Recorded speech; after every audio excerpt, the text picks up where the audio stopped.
Enter a place where there is no race, just community and ritual and love eternal. There is no money, there are no bills, just mountain peaks where creator speaks. Food for everyone, clothes for everyone, ceremonies for the sun. Watch our kids run as they laugh and play, and give thanks and praises for the night and for the day. This is where I stay.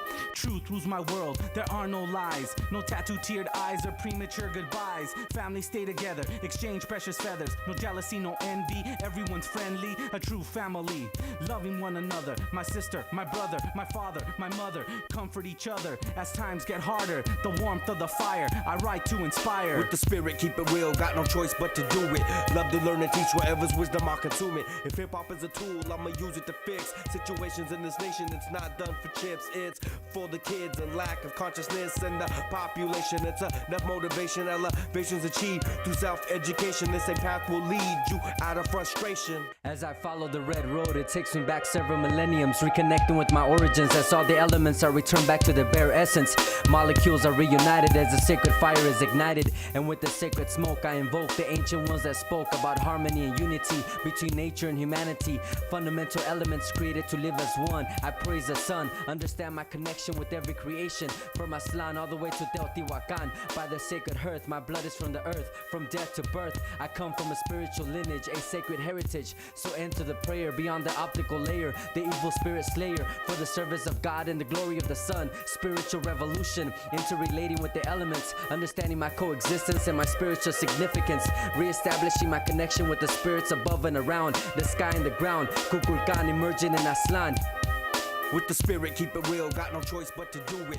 Love to learn and teach, whatever's wisdom I consume it. If hip-hop is a tool, I'ma use it to fix situations in this nation. It's not done for chips, it's for the kids and lack of consciousness and the population. It's enough motivation, elevations achieved through self-education. This same path will lead you out of frustration. One direction to move with my back against the wall, remain real with y'all, live by universal law. Almost all will fall like the Berlin Wall until the curtain call. I'ma give it my all, plus infinite percent. Pockets are filled with lamp from paying bills and rent. Still the day to me is heaven sent. It's evident I represent spirit, not presidential paper. I want visions to create a greater state of mind, so I take the time seeking secrets lost, and I make the rhyme serve it sweet and hot. Got to feed the flock to keep them deep in thought.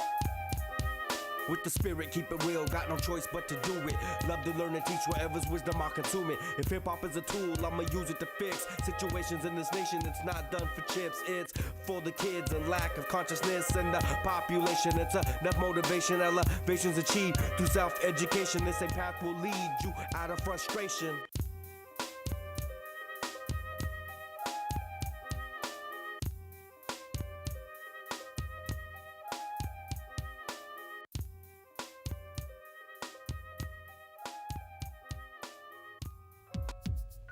We are now at the beginning of a period of time. We are going to see many changes in the world. Con el espíritu creativo que llevo conmigo, a hoy sigo hasta este día la antigua filosofía, buscando el origen, la esencia y el destino del ser humano, reconstruyendo lo que se fue perdiendo en el infierno de 1519. Ahora medito para que mi mente se eleve, recreando la esencia del concepto del universo dentro del verso, flor y canto, poesía y canción para despertar tu imaginación y buscar la fundación de la creación mientras preservando la tradición, manteniendo las jornadas por las tinieblas hacia las sagradas tierras del negro y rojo, los colores del antiguo filósofo y sabio, estudiando las pinturas y figuras dentro de las estructuras consideradas ruinas, pero hay mucho más atrás de estos edificios, profundos significados no fácilmente aceptados. Humanity need to be more spiritual. Humanity working with the spirit. That's the only way can save Mother Earth.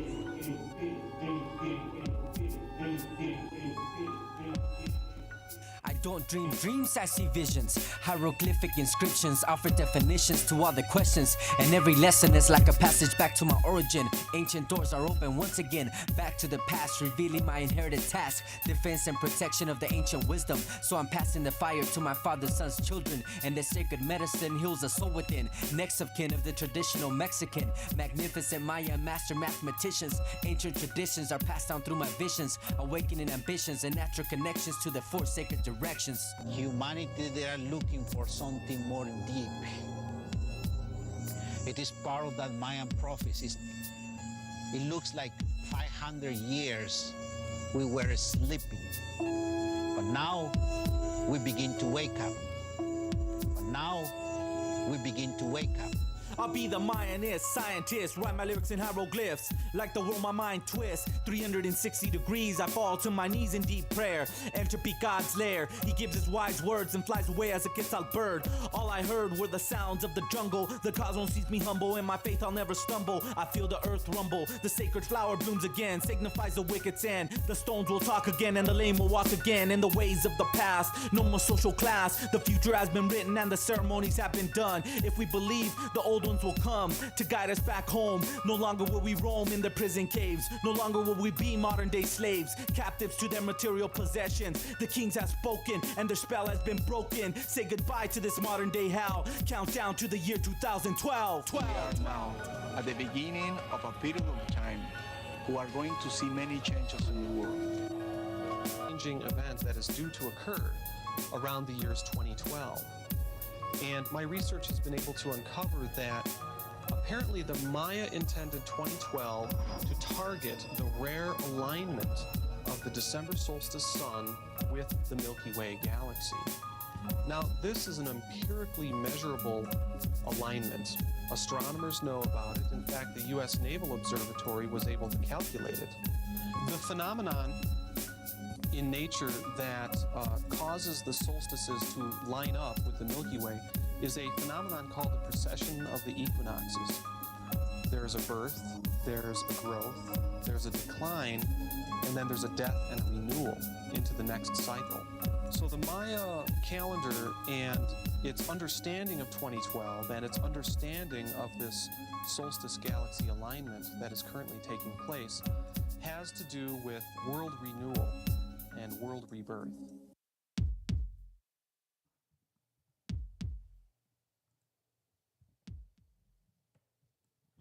Yo, Los Aslan Natives Podcast. LA Natives Podcast. What's crack-a-lackin'? What's up? Yo, Zero, A-Dog. When I heard that joint for the first time, bro, I was just blown away. That sample at the end was a trip, dog. You know, a lot of fools used to listen to that shit and like, you know, talk like as if they knew what's up. You Yeah. know? Well, I mean, it was really fun to make that. Those records were really probably like the most intense recordings that I did because I spent a lot of time on Victory's record, Knowledge and Wisdom, and Black and Red Ink. And that kind of set me up to do Jaguar Prophecies and Evolution, and then Ciudad Celestial. And I produced maybe 60 beats for those projects, and they were very, very sample driven. Not necessarily from the sonic perspective, although I tried to be abstract with the production. But I like to get like documentary samples that were relevant to what we were talking about, which is the shifting of time and how our ancestors kept track of that, and how it's not necessarily a Gregorian 365-day tracking. This is thousands and thousands of years accumulated, and there's a humongous 1,000 years calendar, and then there's a 100-year calendar, and then there's a 365-day calendar. So all these calendars are important. When we understand these shifts, I just believe that the universe is taking the main seat here as we change and evolve, because the current, status of any country, it's not really just the U.S. There's a lot of countries that are going through the same thing. Yeah, but then at the same time, fools would listen to that shit and be like, damn, dog, this is some hardcore underground hip-hop shit right here, competing with the best of these artists at that time, right, Zero? Like you said, like back in the 2000s, there was some dope MCs you were competing with when it comes to just dope LA underground hip hop. Like everyone knows about 2Max and the Visionaries and shit. Yeah, these records were underground because we were talking about things that were going to happen. So it was not really like a popular music. We weren't trying to be cool. It was more really ceremonial, attending ceremonies, reflecting on those ceremonies, and then writing the lyrics, and then seeing the lyrics guide themselves. That's why they're so popular, I think. Not that they're like millions of streams, but we'll get there one day. But they're just very special writings because we were discovering our indigeneity at the time and going into some really intense ceremonies. And when fools make dope underground hip hop, it's timeless. Like fools could listen to that shit today, and it's just as relevant on what's going down today compared to back then. I made that record in 2004, so that's how long I made it. Like 20 years ago. And that 21. shit still shits on the majority of indigenous hip hop that's out there. I just want to be real, bro. Like there's a lot of indigenous hip hop that just cringe. You know, when we were in the underground, dude, we had to compete. Right. We had to compete with a lot of things though. Like we had to compete with a lot of budgets that were going towards hip hop and underground hip hop. Like even if you were like 2Max and Visionaries, they had budget, you know, they got obviously, I've had indigenous artists call me a colonizer, all that bullshit, because I don't fuck with their shit. I mean, like, yeah. Oh well, you should, because this. I'm indigenous. I'm indigenous, and I'm like, well, do you even know who you're fucking talking to? I'm a hip hop critic. I don't give a fuck if you're indigenous or not. If it's dope, it's dope. If it's not, I'll pass. And I think that's where they get it mistaken, is that you're a hip hop critic, so you're going to be critical. There's so many people that submit music. People get pissed if we don't book them, right, Zero? Right. But that's just politics. Exactly. That's just the way. Yeah, you can't please everybody. It's just the way it is. When you work on your craft. But but unfortunately, in my career of music promotion, it's always why does it always have to be the indigenous hip hop community that I see the most, like, just altercations, interactions, just about just, what they believe in, what they talk about and shit like that. It's weird. Well, it's just that's my opinion, guys. That's my opinion. What I've been through in the hip hop game. It's generational, Like there's a lot more politics involved when it comes to, like, we've organized some, great indigenous inspired, indigenous surrounded hip hop shows, and they're memorable. Right. Well, I think that's what it is when we gather together. They're not these events that happen consistently. It's not a cool scene. It's just the biggest thing I've heard when it comes to, a lot of the elders don't, like, hey, how people smoke and shit. I'm just like, what the fuck? Well, we're not building that kind of community. We're building a community where the youth feel comfortable in being themselves, and we have to accept everybody how they are, and that's a big thing about this program, is because it's just from my experience, Joe. This is my opinion. I'll come in out of my mouth. It's just I've heard more people kind of repeat that about hey dog, be careful because the elders might not. I'm like, what the fuck? Like, well, I mean, are we elders? Aren't we elders now? We have to respect people's ways. I wouldn't go to like I wouldn't go to like to a reservation and just start blazing out wherever I wanted to. I mean, there's some decorum that comes along with being a responsible person in the community. So that's what I try to be. In my home, though, this is LA natives. This is my home. This is what I do. This is what I've been doing, and so that's different. But we have to know how to say no or put it down for a second, because it's not something that we need to do constantly. Yeah. And but I understand people's, and if they don't want to, I'm not here to please individuals. I'm not here to we've had artists, I'm doing stuff wrong, let me correct myself so I could. I'm here to accept myself for who I am, what I am, and what I do, and my practices and my intentions and my words. They kind of show for themselves, just like my music. I spent a lot of time on that music. The reason why it sounds that way is because I spent minimum 1,000 times listening to that same song. Each song that I did for, I did like 60 songs. Each song I listened to 1,000 times, minimum. And that's how much goes into the art. It's like almost you get obsessed with it. And I think that's what kind of leaves the imprint, the long-lasting imprint. And when people don't focus in that way, then sometimes their art can show in that way. I'm not here to criticize that. I'm not a hip-hop critic. Mondo's a hip-hop critic. I'm not. I accept everybody's artist wherever they're at because it's not an easy thing to do, to share your heart, to share your opinions with the community. They may go, hey, you know what?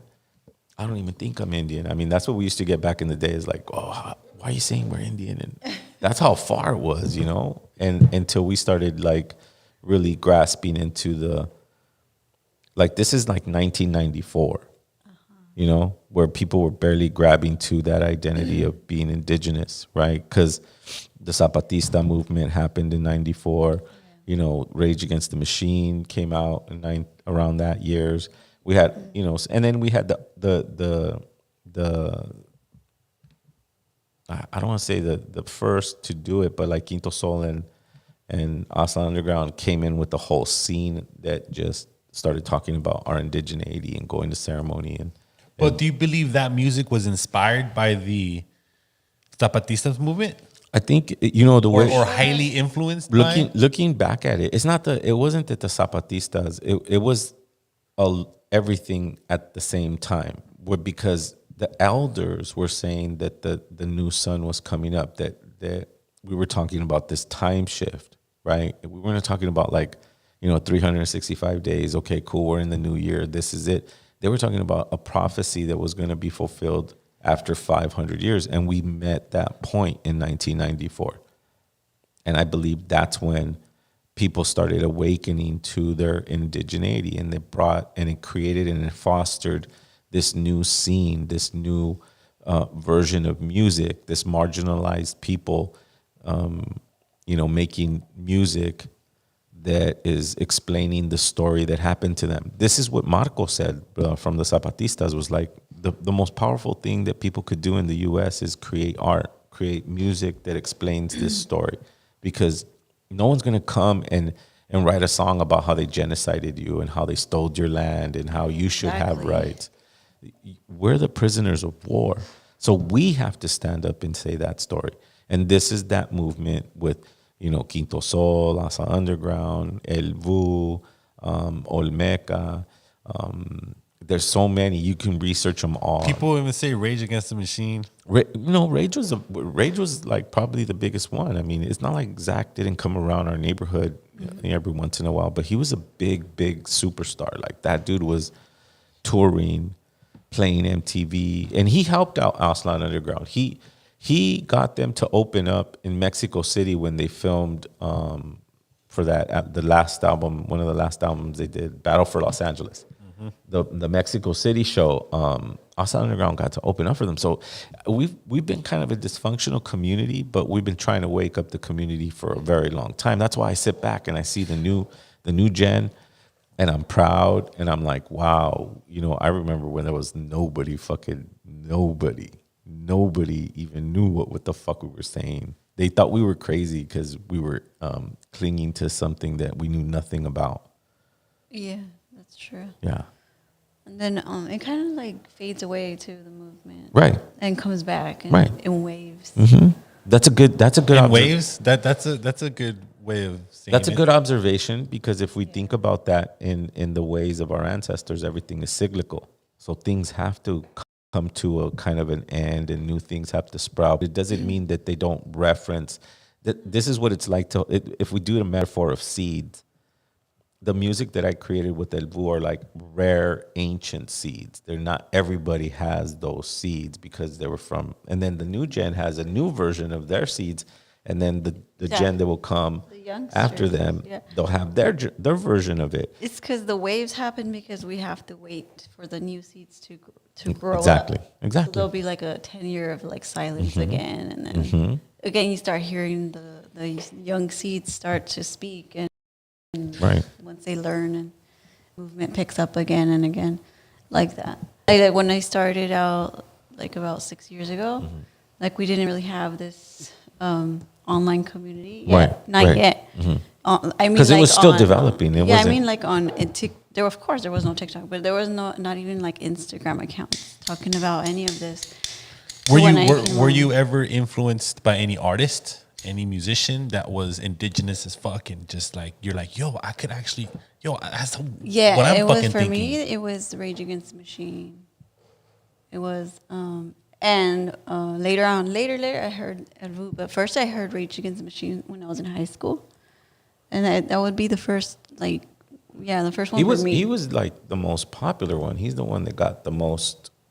I mean, he wrote good music. I mean, let's face it, that music's catchy. It's really, really good, catchy. it's good music. It's lasted the span of time. I mean, 1995, Evil Empire.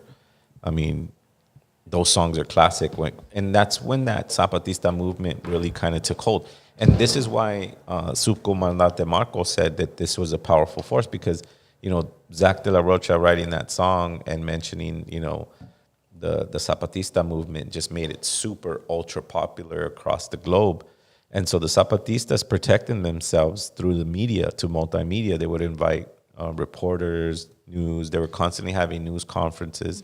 They were constantly having massive protests where they would say speeches to the community that were relevant to where Mexico is right now. I don't think if the Zapatistas didn't do what they did, I'm not crediting the Zapatistas to say that this is where Mexico's at because of them, but the whole communal kind of attitude that everyone has came from that movement. And that movement was and I encourage everyone to study, everyone who is a youth and someone who probably knows more than I do about them. Let's start to share that information, because I think that movement was a very strong movement, and everyone has their own opinions about who did what and who's involved with what. But let's just remember that indigenous people gathered, stood up for themselves, and they were very Always. eloquent when they did it. Yeah, That and was even Zapatista before Zapatistas, they were inspired by the brothers Magon brothers. Right. But see, the difference between back then, Guali, and now when it comes to rappers and artists who try to make it in the game. See, back then, the reason why you were influenced, because Rage Against the Machine was dope as fuck, right? Like, there were just every I see your track was point. fucking Yeah, dope. no. Nowadays, making music is so accessible to people. And then with the entitlement that these artists have in today's society and the attention span, and I just There's a everyone lot just of- a demands flood shit. of noise. Yeah. And then, Yeah. I'm indigenous, dog. Like, this is indigenous music. I don't give a fuck. right. Well, Bro, It better it's be cringe, good. bro. Move on. It has to be good. Because if we're here trying to preach to the youth, that's how I got influenced, right? 16, 17 years old, listening to dope underground hip hop, and then I stumble upon an Elvu record. And I'm 17, and I'm like, yo, I'm listening to this shit. I'm like, yo, other people need to listen to this shit, because these fools are actually speaking some truths here. You know what I'm saying? So then, I think so what then gets I was the new- young. I was part of the youth back then. So I think music is the forefront. Is the majority Art in of reasons why people even decide to channel their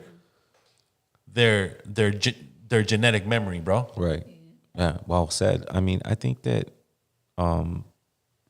every generation has their own expression, and we had ours. And Zach was probably the best one doing it, because he had the major record label. He had a cool sound. It was just everything came together for that group.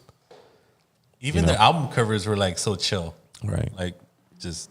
But what I was gonna say, which I lost my train of thought for a second, but what I was gonna say is that nowadays when you create music, it's so easy to do it. Like, you just get a computer, you get a little preamp that you plug your microphone in, you're looping things that you're downloading. Dude, you buy beats off of YouTube. You can buy beats off of YouTube. You know what I'm It's so easy to make it. When you have to struggle a little bit. Like, I remember when I made those records, I had to read a book. I had to read a book on Pro Tools so that I could understand the errors that were coming up. I had to learn a whole software.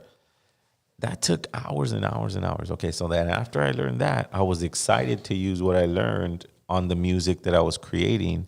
So that took other hours and hours and hours. So, but that's why I say you have to listen to your song at least 1,000 times. I don't think the music that's being put out and presented has Right. that much focus into it. point. look at, as the chat is lit right now, the homie 818 Laker says, Mondo got it on point, bro. El Vu woke me up to my ancient DNA. There you go. There it is. But I'm let me honored ask to you, do that, let me ask you, 818 Laker, if it was trash, I'm sure you would have just fucking threw that CD out the fucking window, right? You know? You know, Exactly. That's how brutal I am with music, man, because it has to be good. It has to be decent. Yeah, you're right. You know, I wish I could call out all the indigenous foods that I think are fucking trash as hell, but, you know, I just won't because I have respect for the culture and for the music. Right. You know what I'm saying? But, yeah, there are foods that I remember. And, man, good luck to your career, man, because it's like if you're so entitled, I can't help you when it's cringe fucking music. it's exciting to be able to create music that lasts the span of time. I don't know if the audience knows, but those Timeless music. those records were done over 20 years ago. So if you're barely getting to listen to it, that music was made 20 years ago. Like Immortal- That's real Mexican music. Yeah, well, like, It lasts forever. and then another, you know, indigenous artist that inspired me as a youth was Immortal Technique. Right. You know, a lot of the shit he was saying wasn't Right. guilt, but he has timeless music. Like that's You know what I the like devil- about timeless Technique? shit. Technique. I'm not officially sure how many albums he has, but he didn't need that many records, man. This dude is touring for the rest of his life on those two very. Yo, it's Booked. let's speak facts. Zero. Yeah, you're right. You know, It's not like he put out like 10 records. You know, he put out two very potent, Revolutionary Volume 1 and 2. amazing, honest. just timeless shit. That's another thing. Let's discuss that about artists, right? If we're talking about that, if we're talking about the topic of artists. And the show's coming up, right? Yeah, we're gonna. I'm gonna be opening up for Immortal Technique on April 18th in Riverside at the Hideaway. Shout out to MC Life for putting me on the bill. Yeah, just check that out. Hit me on the DM if you need tickets and stuff like that. They're already sold out, but I think I could squeeze some tickets in. Anyways, Technique's albums were so honest. I mean, Dancing with the Devil is an honest, like, I did that. Like, maybe not exactly what happened in that song. Have you heard that song, Quali? It's just a metaphor, right? Okay. You just take it as it is. Tonight, when you go home, I'm going to tell you what song it is. I'm going to let you listen to it. It's not a very good song for women, but what I'm trying to point out with that song is the honesty that it takes to put yourself into this song, right? Like, say, for instance, you were involved in whatever he's saying he was involved with that song.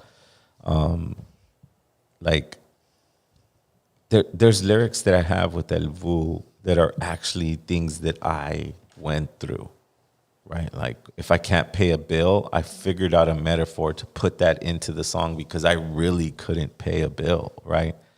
This is the type of honesty that the artistry has to develop. And when you don't spend enough time obsessing about what the message is and how am I going to touch this person's heart, at least that's the focus that I put into this music, knowing that it was never going to be popular. It was never going to be like, oh yeah, I'm going to be like fucking, you know, on like the Wu-Tang, you know. It wasn't going to be that. It was going to be something I did artistically with an intention that I think was a little deeper than being very popular or being very wealthy from that. Niche. It's niche because it was happening to me in real time. Like, I'm going to the ceremonies, I'm going to these things, I'm listening to elders are coming into my life and they're teaching me things about our calendar system, our mathematics, our spirituality. And when I was able to not make the beats, the frequencies that those words needed to come on to, so that it can affect the person's DNA. Because remember, we're all sound. So if you cling to El Vu's sound, you're doing what I did to write it, is clinging to the ancestors, those invisible ancestors that they don't write about. The invisible ancestors that kind of love us so deeply, but we were disconnected for some reason. Not for some reason. We know why we got disconnected. It was to fight our way back to them.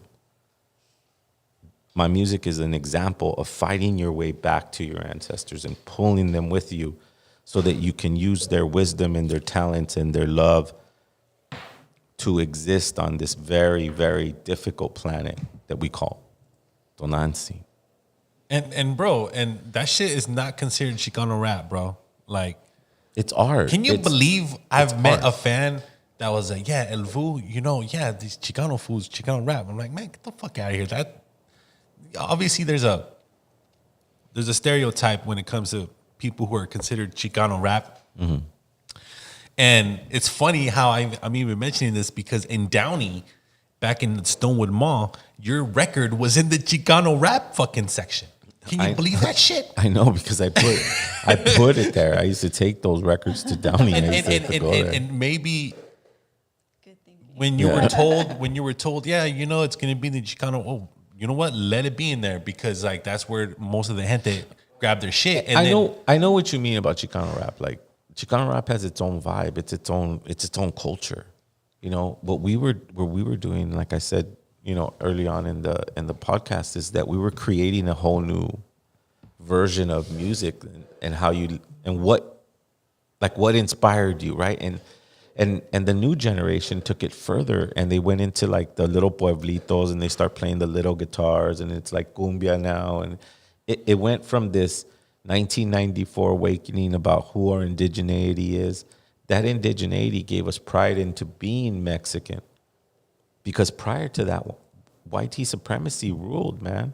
It was about being rich, right? And so when this new energy came in 1994, and it was commemorated by the uprising in Mexico, by the Zapatistas, standing up against the government that was taking advantage of them. It was inspiring to the globe, like what? And because the Zapatistas were dramatic about, their organization, right? And so they would come and march with sticks, right? Like they didn't all have guns. They were like, they had a stick. And if I'm going to go down, at least I'm going down with a stick in my hand, like Ejército Zapatista Nacional, Liberación Nacional, right? Ejército Zapatista, Liberación Nacional, the EZLN. It's interesting that we're even talking about this, but I know we had other topics, but maybe it's important because their organization really helped organize their own communities against maybe something that was happening similar to what's happening now here in the U.S. against our people, against our community, more our community, not our people, our community, right? Our community is being attacked like they were being attacked. They were taken advantage by the government and they stood up. Now, should we take arms? That's not what I'm saying. Disclaimer, that's not what I'm saying. What I'm saying is that we can utilize our intelligence. We can use the media. We can use our technology. We can organize in a way that can make change just like they did, because they were not a violent army. They made change by pointing things out, by pointing out the corruption, and that corruption had at one point just can't hide itself anymore. So it takes intelligent journalism. It takes amazing video editing. It takes these very talented artists to tell the true story of what's happening in this planet. Right. Yeah. And that's what activists do. Like they are forced to use their resources, pull all the resources together to try to bring the awareness. And I mean, there's people at home that you gotta take care of the family. That's fine, but ultimately, the people that are gonna be out there making change is the one that has to go out there in the community and gather resources, gather the people. And but I think creative. That's a part of being a community, right? We think community is just let's go meet up at the town hall and talk to everybody, right? No, I meant like being resourceful, like making workshops, protests, everything and anything, like making art, music. All of it has to be pulled together in order to to make the movement. Basically, we need everybody in the movement. And that's the part that I was discussing that maybe we should study on the Zapatista point, because I'm sure they had many disagreements, because not just because they were an indigenous-led movement didn't mean they didn't have Christian indigenous people, right? And this is what one of their sayings was, that we need everybody to participate. And this is what I liked about the movement. He's all, because many worlds can exist in the same space. You don't have to think the same. Right. We just have to know that being inhumane and being taken advantage of is not something that we all collectively don't want to feel anymore. But so wasn't we're going there to work like together. But wasn't there like a leader of the Zapatista movement? He Like the was homie with the sub- mask, and so- he was hardcore, right? So Like, he was subcomandante, sub-commander. he was hardcore, bro. But he was very eloquent. He was very, very eloquent. This brother could write. Man, he was so good at writing. He was just, that was his weapon. He didn't need to shoot anybody. He just needed to write down his thoughts. And it pointed out so much corruption that they had no choice but to look at it and tear it down. And that's my opinion, right? Now, everybody's going to have their own opinion. Don't get me wrong. I've heard it all. This guy is a bad guy or whatever. But my point is that this stuff got done and they got organized and their communities improved through those type of strategies. There's I think a lot of documentaries on this guy. Oh, yeah. I've seen it. But I've seen the pro-government ones. Uh-huh. They just think this guy was a terrorist, bro. Like, you know what I'm saying? Like, it's weird. Well, I mean, he organized. And the cool thing about the Zapatista movement, I believe, is the untold ceremonial side of things.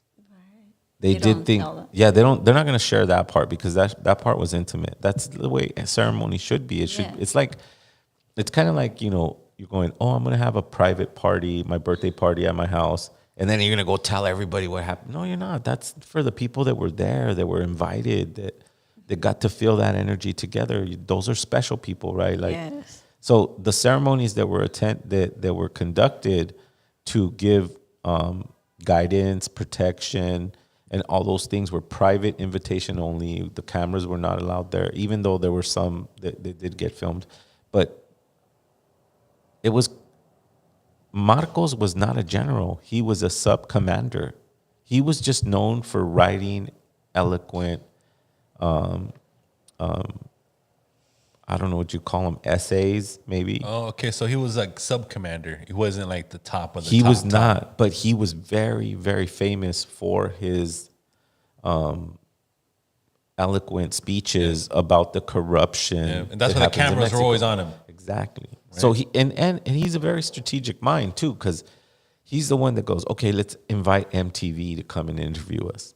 Like, he went to like very popular, and then he was dramatic because he had a ski mask on. So the reason why I use a ski mask is partially is to give homage to Subcomandante Marcos. And Gotcha. so I feel like if I wear that ski mask and I'm giving homage to an individual who I felt was very eloquent in his speech, that's what I'm doing. I'm giving homage to this individual who gave these and plus I don't want people to focus on anything other than what I'm saying. And my job is to be an artist, so I have to create my regalia that represents me. That all that ski mask and the feathers and all that stuff that I use when I play and perform, which I will be on April 18th, the Hideaway. Yeah, come check it out. Anyways, there's a lot to being an artist, man. You just can't. Just because you made a song, you know what I tell artists? One time I told an artist, they're like, so what do you think? You know, I want to do this, that. I go play shows where nobody knows who you are and nobody's really there. There's like only like 3 or 4 people. Because you'll really know what it's like to try to convince people you don't know what your heart is saying, what your heart is feeling. No one self-edits. You know, you got to self-edit when you're creating art. It's like, I don't just pick up a rock from a floor, put it on a table and go, oh, look at my art piece. No, I shine it. I chip away at it. I create whatever my mind is trying to create out of it, and that takes time.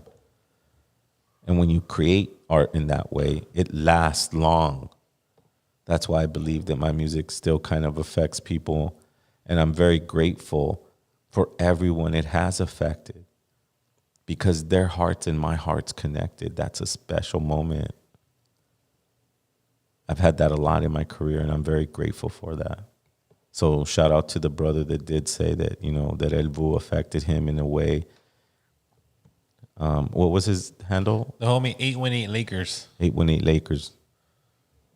Shout out to you, brother. Thank you.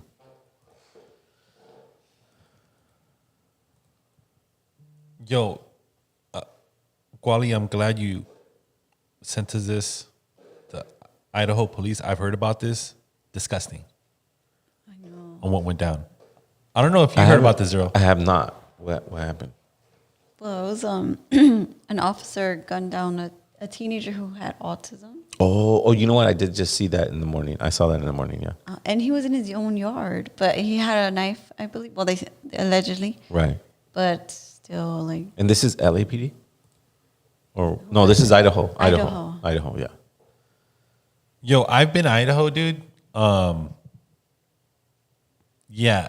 Dog, me and Prodak, we were on tour. We walked into a Idaho fucking, I guess, A&W or a Circle K, or their version of it.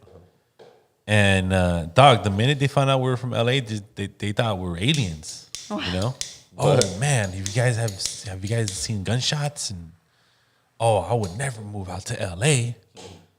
You know, you'll get killed out there. There's like a stereotype over there, bro. You know, of people who live from LA, especially from Idaho. I think. Look, there's bad in every state. This right here. She was just a honky white lady, you know, that just, you know, we were on tour.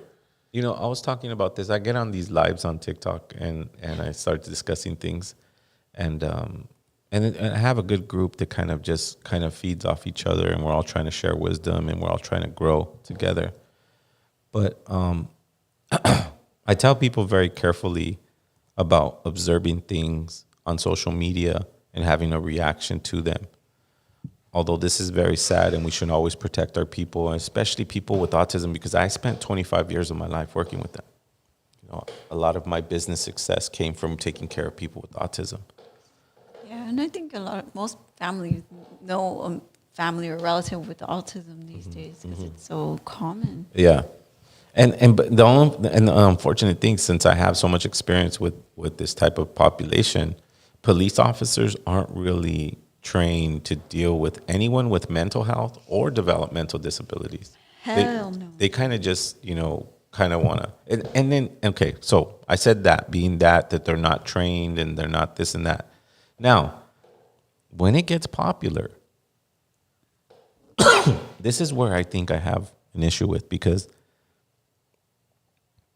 there's no more TV. So no one really looks at the news anymore. They look at social media. They look at the platforms that are, you know, providing the information that they're seeking. And right now there's a big, big push to dehumanize people who are Mexican or speak Spanish or have any ties to being with Mexico or whatever that case may be. And this is another example about how, you know, officers, you know, because people will look at that video and let's say they're not Mexican and say, oh, he deserved it because he had the knife in his hand. So everyone, and okay, so now that we established that it creates opinions, we start chasing them because we're trying to correct this opinion that we're seeing from these other people and what they believe is right and wrong. And we start chasing them, trying to convince them that we'll never convince these individuals. It's better to collectively understand that we are a community that needs to figure out creative ways to stick together and protect each other. And I don't mean by becoming violent towards people, but I think that this is where our artistry comes in, our journalism comes in, our ability to make films or content any kind of situation of that, I mean, you guys got to use your mind and your brain, figure it out, come together. Cell phones are transmissions that could be live, right? These things could. It's kind of like when they But see, back in those days, like for the sub-commander from the Zapatista movement, like there wasn't social media. No. You know, so when you had that moment to hit the TV, you had to be the perfect choice. Yeah. Right. Right, Zero? Your 15 minutes of fame. Yeah. It was hard to get onto. Same goes for, you know, Cesar Chavez, you know? This is but the point is that we can't let frustration guide the solution. We have to let creativity guide the solution. There's a big difference when we go, I don't agree with that person. I don't like what happened. I'm gonna defend myself. I'm gonna call him every other name, and that's what happens. You know, I notice it where they go, oh, like it's kind of like, you know, when individuals go, oh, we're the first natives here, and you're a Siberian, whatever. Anyways, and then that person gets so offended, and they try to defend themselves, and they go, well, I'm not. You're this, and I'm a this, and then people start to. I don't even waste my time with those people. But what I'm trying to say is that it's kind of because you can't. You're right. You can't convince them of anything. Exactly. They're already in their. I'm glad you saw that, because it's world. the same thing. It's the same thing when it comes to asking maybe somebody who supports Trump about the video we just saw about the autistic kid who happens to be Mexican. But the way they show the video, for me, looks more dehumanizing.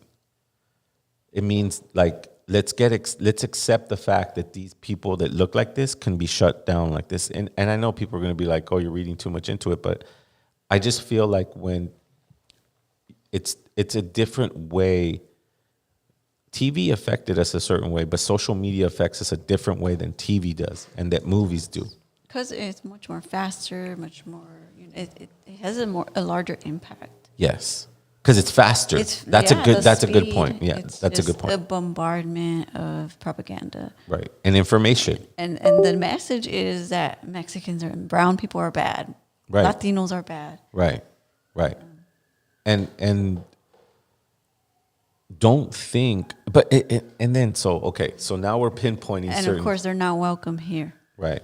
So that I don't want to perpetuate that type of argument. You know, let's just be a community that looks out for each other.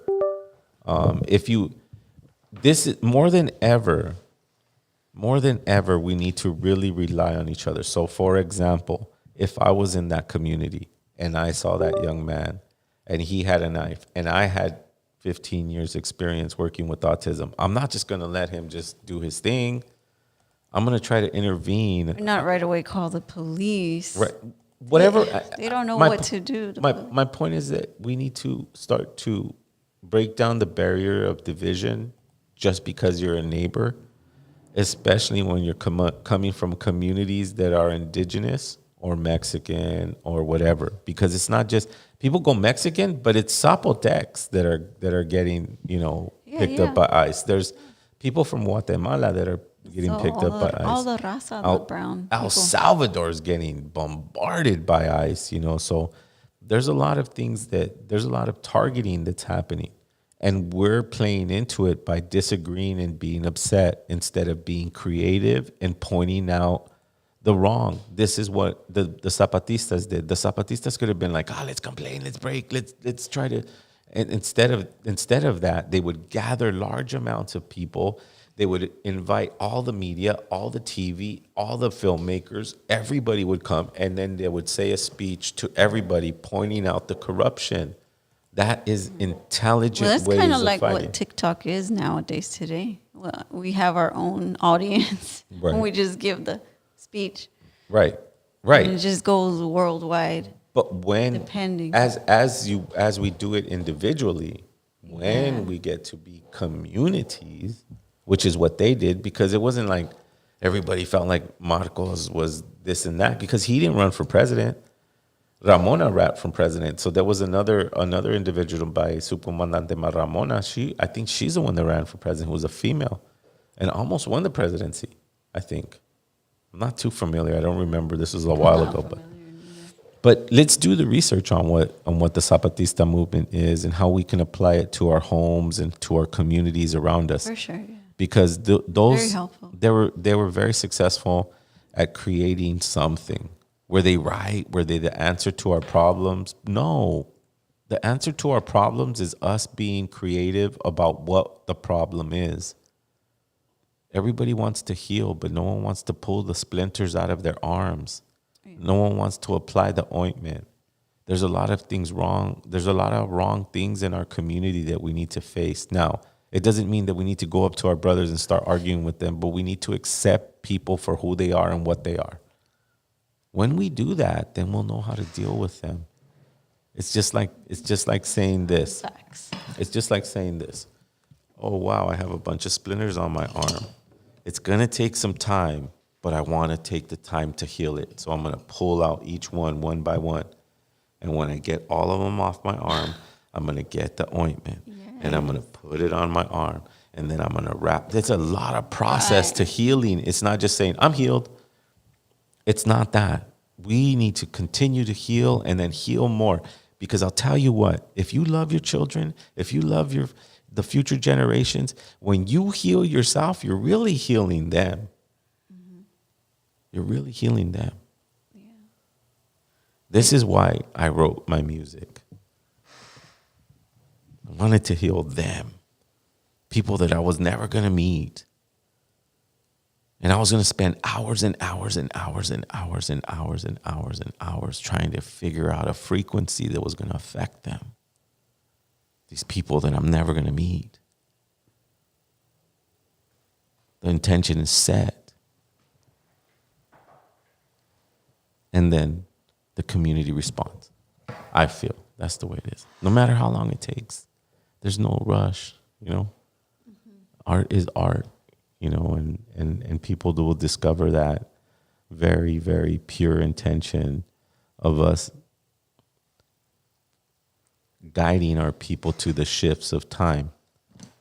Because all that indigeneity and understanding led to us actually studying the Aztec calendar, us actually learning the counts, the cuentas, and now we know the foods that they used to ingest.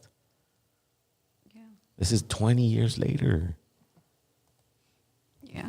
And back to that, everybody plays a role. Like, when I was young, like, we need everybody in the community to do what they're good at, what they like to do, what they are passionate about, whatever motivates them and drives them to just be themselves. Like, for instance, the Chicanos, the lowriders, how they would put the native art all over the cars, and they would tattoo it on their bodies. Right. You know, and they were very prideful of our culture, and they instilled that into all of us for generations ahead. That's what I recall till this day, like it was yesterday. It's just being a kid and seeing all that cultura everywhere I went. So it's like when the time came for me to be curious and to want to learn, and you know, that is what really inspired me. That's one of the things. That's a good point, because it is in phases. Yeah. You know, we talked about, like, you know, how the indigenous movement, you know, gets really popular and then dies down. Exactly. So it's the same thing for those movements, because without the 60s movement of Ruben Salazar and the protests and everybody finding that they're indigenous, and then they start going to the ceremonies and learning all these things and meeting people from AIM, who also is you know, finding their road, because it's not like they had ceremony forever. Right. It just came a time where we were just going to say enough is enough. We're going back to our old ways, even though we don't know what that is. We're going to go back there, and then there was like, we just know we're going to figure it out together, right? Well, yeah, exactly. And then someone raises their hand and says, "Well, hey, what? My grandpa still studies that, so let's go see him." And boom. The next day, you know, everybody's getting blessed up. Everybody's walking a certain way in a certain path. But this was all prophesized. It was all prophesized. This is all supposed to happen. But we need to work together more. Yeah. more so. It's the same like if I want to go into like in a room of family in somebody's house and they're I bring up like, oh, this native culture or native piece of history, and then everyone else in the room unknowingly just starts like sharing a little bit about what they know about our culture and the history and you didn't even expect them to say anything or know anything, but then just because you said something, it inspires and triggers our DNA, our memory, to say something, whatever they remember, recall, or know. Or And this is feel. what I believe us as a collective community are going through. I mean, all in different phases. You know, it's. I know when it happened for me, and I'm not saying that because of me, other people got to be that way. No, I only follow my road. I only have opinions and things about what I lived, but I could see the wave happen naturally in the future generations. Like when I met you and your friends, and I go, wow, that's the next gen. Like, whoa, like I had to take a little, you know, and it's kind of like this. It's kind of like Cosmic Force, right? Cosmic Force is a very popular group. Yeah. They have very good political music, but they're not the same as Elvu. Elvu is different. Elvu's completely 100% different. It's a different time, a different message, but still the same thing. Right. And Evolved, I wasn't evolved is the word, because I would have never guessed I would have been doing all this through online or TikTok app or Instagram or YouTube or anything. I would have never guessed that, but it's just like that's the way things that ended up, you know. You just never know how or when it's going to be, you know, the next generation and what they're going to do and evolve it. Yeah. Well, it gets and I think this is for our generation, when they handed over because at one point you got to go, okay, it's their generation now, and you sit back and you enjoy what they do, right? But for our generation, they didn't really like to hand it over. We kind of had to take it, right? We kind of had to take it, like give it to us because it's ours now. And this is what came a new version of it, because a lot of our gente that did go from the 60s to the lowrider movement, then got jobs and then got comfortable, and now it's like, what are you complaining about? What are you talking about? Like, you know, some it's like, forgot where they came from. Right? and not that they Or did, retired. not that they did, but they worked really hard in maybe making their family comfortable and successful. That's nothing wrong with that. No, that's what I mean. That's what they call it, is that they forgot where they came from, because they somehow don't want to relate. They don't want to relate to us no more. I'll share you a story. When I was in Elvu, I was on a plane coming back from San Francisco to Los Angeles, and some guy sat next to me, and he was an older guy. I was in my 30s, and he must have been in his 50s, maybe a little bit later. And he sits down next to me. He goes, I love your music, bro. And I was like, whoa, what? You know my music? And he's like, yeah, I love it. I was a part of the 60s movement, and you know, I marched with so-and-so, and we were this and that. And I go, so what do you do now? He's like, oh, I'm a principal. I was like, what? I was like, what? He's all, dude. I go, can I ask you something? And he's all, what? And I was like, what the fuck happened, bro? Like, we're like hanging here. Like, we're going, what happened to those guys? Where are they teaching us, guiding us, showing us? Not. And he just gave me a really honest answer. And he's all, look, man, when you're young and things are unfair and you're fighting, it's cool. But when you have a kid, all that shit stops. All that shit stops. And I know what he means. I know what he means by that, because, you know, I had my children very young. Yeah, it's a struggle. That's why I said, like, some people are not going to be, they're going to be at home because it's a struggle. But others are going to be able to, just the way it is. And it's fine. We need everybody. We need those at home. We need some on the streets. So... yeah, but we need everybody. It's how we're gonna organize and put the people in the right places, and having enough leniency to let people do their thing. Exactly. You know what I mean? Like I when I talk to my son, I tell him, look, Dekpat, I'm not telling you what to do. I'm letting you know there are consequences for what you do. but I'm not trying to tell you what to do. At the end of the day, you're going to do what you're going to do. But I have to, as a father, warn you. If you do something, there are consequences for what you do. And sometimes I can't intervene in that. Once you do it, it can't be undone. So same thing kind of like with the new gen, when you hand over the next generation, the baton, when you hand over the baton to the next generation, you go, look, I love you and I'm here for you, but I'm not here to tell you what to do. But just know there are consequences to what you do. That's the best advice I can give to people. Like, you know what I mean? And I say that with love and humbleness and respect, because when we mend the generational gap, when we learn to communicate to the elders that came before us, then real change starts to happen. It's kind of like us mending us as men, trying to mend the wounds that we have with our women. When that wound heals, then we're a different society. We start going back to ancient principles that are guided by the stars and the moon and nature and water and fire and earth and wind. The true elements that give us life. These are the things that make us live. Not politics. I want to play this clip of Cesar Chavez. I think this is... I've seen this before. Hold on. Sure, but... Let's go ahead and... A lot of people don't know. I want to see what the chat has to say about this. If you know about this, what do they say? Put a 1 in the chat. I'm just kidding. Some people will be shocked right now. Because they were we're speaking of the legal ones. You know, we don't want Mexico to export its poverty to us. And then we pay, it's not the agriculture, it's not... Treatment of appeal to equal treatment of people of Mexican origin. Right? Oh, yeah, sure, but we're speaking of the legal ones. You know, we don't want Mexico to export its poverty to us. And then we pay, it's not the agriculture, it's not society in general, it's the farm worker again paying for those sins of the citizen.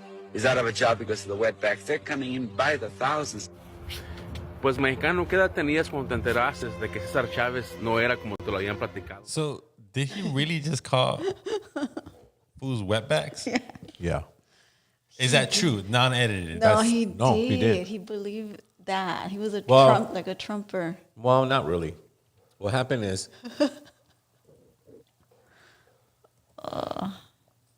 Let's break it down. I got a little puke in my mouth. Let's break it down. Okay, it's not cool that he said that. I'm not trying to say that. But I think if we look at a big picture, this is what it means to look at things critically. And what happened was, at least this is the way it was explained to me, was that they were developing a farm workers union. And so when they went on strike, the immigrants that came, the farmers were going, oh, wow, these guys don't want to work. Okay, well, come on, come to work. Yeah, they would cross the picket line. They were crossing the picket line, and that's why he was so aggressive towards them. Is it right? Hell no. We should all stick together. Exactly. But in a way, though, that they're kind of, in a way, it's kind of an ironic situation to be in, because you're trying to defend people of Mexican descent that went through very hard times to even have a job there. And then they got these guys that were, well, these guys are going to work for, and don't think that they were like, oh, yeah, we're going to give them the same. And obviously he's representing the union. He's a union representative, and he's speaking on behalf of, I would assume, the union members, right? Right. Which was the majority of them were farm workers. Now, was it right that he say wetback? I don't think he should have said wetback. I don't think he should have said that. I think he went too far there. He got a big head and thought. And listen to maybe he has a higher status. I mean, and listening to the end of that clip, he sounds like a Trumper. Exactly. They're coming in by the thousands. You know, it's like just like them. Yeah. Yeah. So it's kind of hard to digest. I don't like to judge anyone, but I kind of see the big picture, and it kind of makes sense for me now, like that he would have that kind of an opinion. But I don't know why he used that verbiage. I don't know if that verbiage was correct. And I think it's better not to name call, but just not to turn your back on your people just because what they did. You gotta maybe call it out, educate, inform, and then go from there. And okay, some of them will stop doing it, some of them will keep doing it, but we can't really control what everyone does anyway. So, you know, and I'm sad to say, but you got to look at Cesar Chavez as the Latino that voted for Trump. yeah. You know, you gotta just be real. But you know, I have to be honest. Your mic's off. I have to be honest. When you walk into my father's house, he has a big ass flag of the United Farmers Workers Union. Yeah, they got things done. My father walked and rallied with this dude shoulder to shoulder for years. My father personally knows this man. Obviously, he's from Mexico. My father ended up retiring from the RTD MTA as the lead union representative for his Division 10, I believe, or Division 12 for the MTA. So obviously, I would assume he was inspired by this man for my father to retire, eventually doing kind of the same thing that he was doing. But every union rep is brutal. I can tell you that. It's all about the union paying your dues and doing exactly what the union tells you to do. Because if you don't, you're kicked out. Yeah. You know? I'm not too clear about how unions work and all of that. I mean, I'm personally anti-union, personally, because I was affected big time when I was young. I used to work for Coca-Cola, which was my first job ever. And long story short, out of nowhere, I'm 18, 19, loving the job. I'm with Coca-Cola. I'm the youngest hiree in the history of the Downey branch, you know, from what I was told. Literally the youngest hire to work for Coca-Cola. So I was doing my thing out of nowhere. Supervisor goes up to me saying, "Hey, man, we're on strike." And I'm like, "So what the fuck does that mean? I have no idea what the fuck's going on." And he's like, "Yeah, we can't work. We have to support the grocery markets because they're going on strike." I don't know if you remember, sometime in the early 2000s, there was a massive West Coast supermarket strike. I don't know if you remember. All the supermarkets, you know, were going on strike and foods were crossing the picket lines and shit like that. Mm-hmm. And me being young, you know, not knowing any better, they just like set up mandatory meetings and we all had to get together and vote the union in or union out. I personally voted no because I was like, yo, I need a job, dude. Like, you guys are fucking telling me if, you know, I'm forced out of a job and just to be patient. So then I voted no. I know a lot of us voted no, but out of nowhere, the vote was yes. I think it was rigged. It's all a money-making scheme. You know what I'm saying? I don't know. I think then I was out of a job. I was forced to go picket and do shit I didn't want to do. So I ended up getting fired. When, you know? It's all a generational thing, too, because when Cesar Chavez was doing that was what, like the late 1940s or 50s? I think he's speaking on the same people he's trying to defend. What year was that, Mono, does it say? I think it was, if I'm not mistaken, it was in the 80s. 80s? Sometimes in the 80s, because my father was working, going to his rallies. Well, it probably started in the 60s. It probably started in the 60s, but I know he was really active in the 80s. Like, yeah. Really, really, really active. Right. And so this is when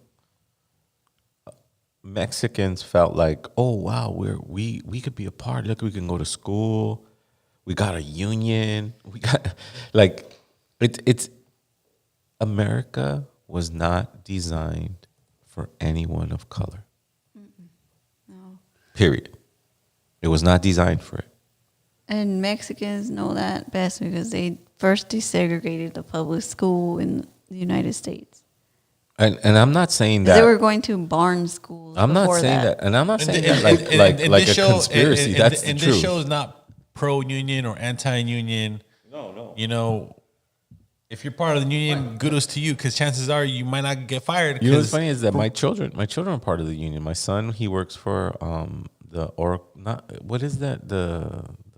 Golden State Warriors arena. He does the sound there. And then my daughter works at Universal Studios, and both of them are union. Okay, so if you're union, this is how it works. If anything goes wrong at work, you don't speak for yourself. You have your mouth is completely shut.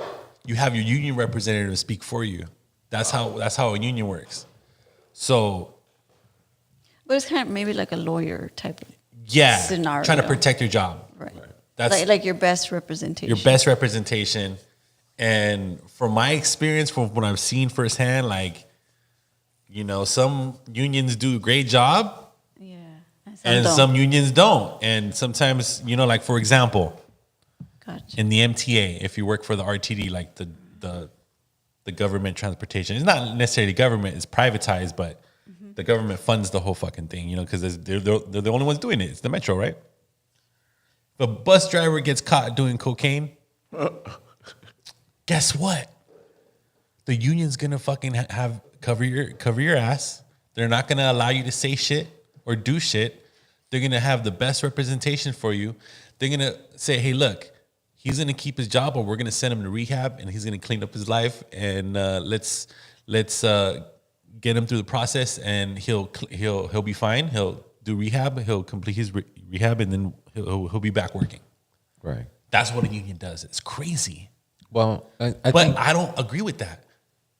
If he's driving a fucking bus, I don't want a fucking cokehead driving a fucking bus. So see how it's a double-edged sword? Well, you know what I'm saying? I think what happened. What do you think about that scenario? I think what happened is that, you know, unions started off one way, and after time they get corrupted, just like anything else. Anything gets corrupted. And I think we're just in the middle of something. There's thousands of industries that are in unions, but just this specific industry, it's like a lot of people. When you pay a lot of money in union dues, you expect them to fucking protect you. So it kind of creates enabling people. Well, if they feel so entitled, they'll fucking go get a DUI. Right. You know. On the clock, and then they expect the union to cover their ass. I mean, think of a police union.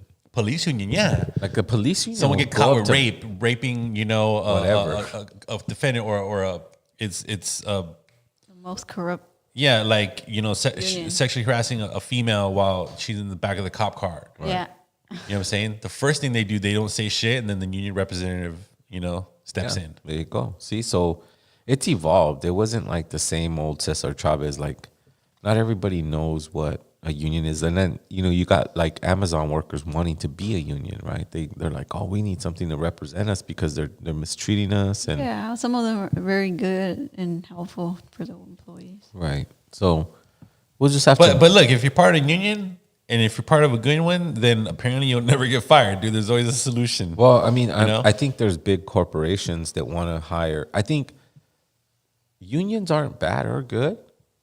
It's really a smart idea for a very rich business, like let's say, for instance, Disney or a pro team. Yeah. They want to hire a union to get the best workers. It's like filtering your workers, right? Yeah. And you want to pay them, those workers, because your business is ultra successful. You don't have to worry about money and paying. That's why. And of course, one of my homie Beto, shout out to Beto, and both of my children work for unions. They get paid very well. Yeah. Right. They get paid fucking well. But tell you what, they're good at what they do. It's not you're not gonna slack off. Yeah. And still have a union. And God forbid if one of them slips off, the union's gonna be there to protect them. Right. And to save their job. Right. And to take them to any treatment or to anything they need to go to prove the company, hey, you can't fire them. It's pretty smart. But like you said, it doesn't work for a mom and pop. Right. It doesn't. Right? It doesn't work in a sense like at Mananali. Let's say you fucking out of nowhere, all these workers are union, and one of them is fucking stealing money from you, but you can't fire them, dog, because the fucking union's gonna be on your ass. Well, those laws. You know, I don't know how the laws work, but I guess what I'm trying to say is that people who own businesses should have a very professional relationship for those that do the job that they're asking them to do. Now, do McDonald's union are McDonald's unions the same as, you know, a smaller like sports team, right? Because a sports team doesn't have like massive franchises all over the world, right? So those unions are very different. I'm not saying that McDonald's has one. I don't even know, but I'm just talking about like how if you're a smart business and you get a good union, you'll get good workers to do the job that you're getting paid millions of dollars to do. But if you're corrupt, you can manipulate that system and work it your own way. And the majority of the unions are fucking corrupt as fuck, dude. A lot of them are. Yeah. A lot of them. Well, because you're dealing with money. You know? Yeah. And union dues. It's just like people giving you money. Right.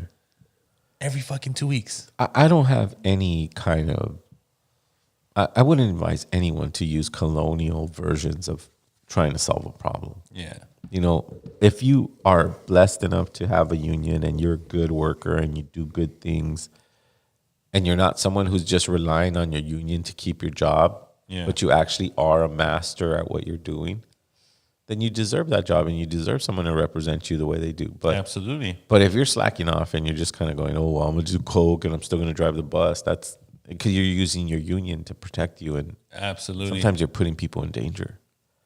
Exactly. Yeah. But he was at one point one of the biggest faces of a union representative back in the 60s and 70s and 80s. Well, yeah. Well, because it's a story. You know, Cesar Chavez had a story. The story was that, you know, look at everyone can make it here in America, right? They always fed us this false story that we can make it, right? Because look at Cesar Chavez, he did it. He was very well spoken, right? Great on the camera, right? Yeah. And think about it. And they're very underhanded about who they'll promote, right?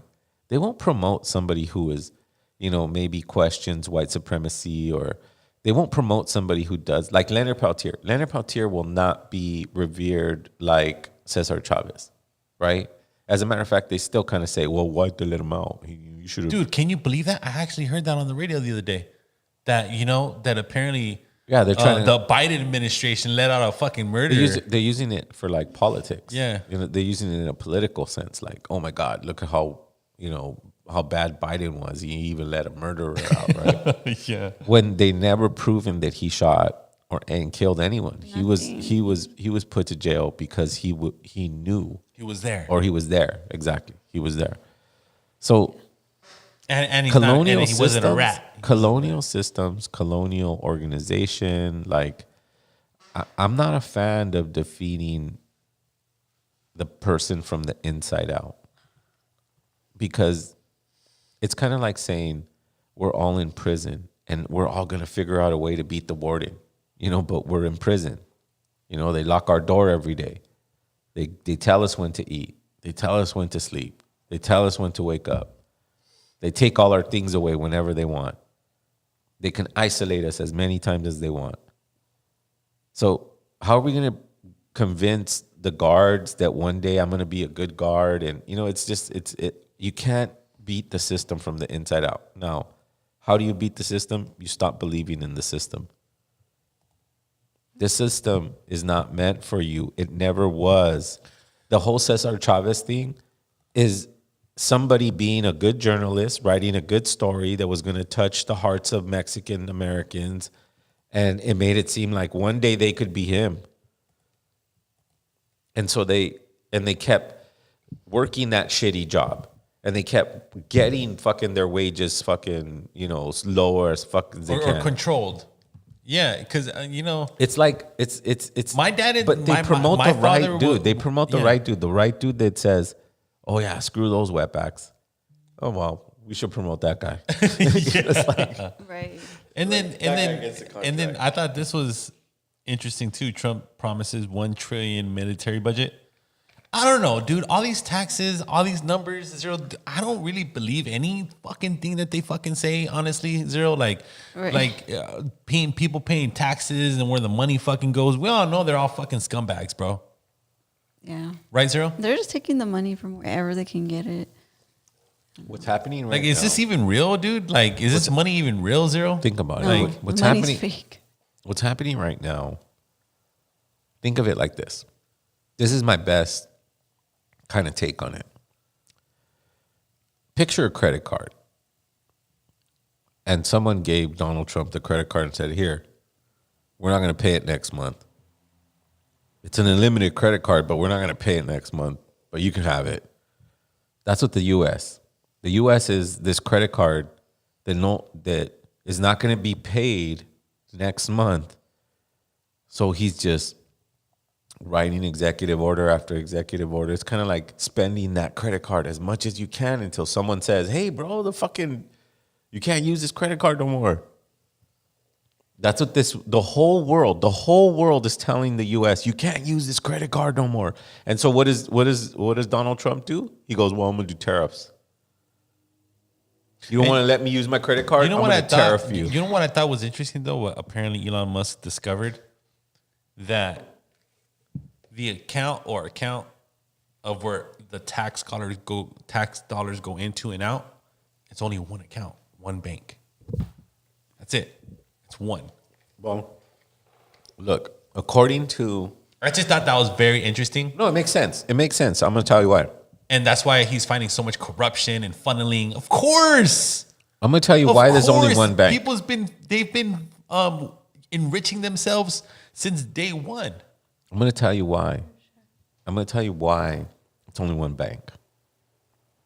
According to Jordan Maxwell, taxes are collected to pay the debt to England.